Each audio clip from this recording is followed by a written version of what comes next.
تو جو اپنے نفس کو روکتا رہا، نفس کو روکتا رہا، نفس کو قابو کیا، وَلَكُمْ فِيهَا مَا تَشْتَهِي أَنفُسُكُمْ، تو اللہ تعالیٰ فرمائیں گے کہ جس طرح تو نے دنیا میں نفس کو روکا اور نفس کی نہیں مانی، آج جو تیرا نفس چاہے گا وہ تجھے ملے گا۔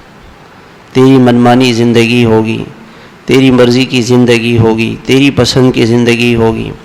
دنیا میں تو نے اللہ کی پسند کو پسند کیا، اللہ کے ناپسند کو ناپسند کیا، اب تیری مرضی کی زندگی ہو۔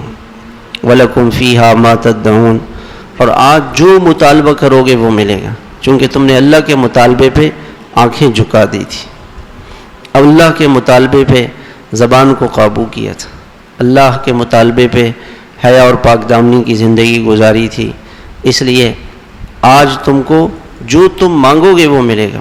نزلا من غفور الرحیم، اس آیت نے تو سبھی کچھ ختم کر دیا۔ اور کیا چاہتے ہو؟ تم ہمارے مہمان بن جاؤ گے، جنت ہمارا مہمان خانہ ہوگا اور تم ہمارے مہمان ہوگے۔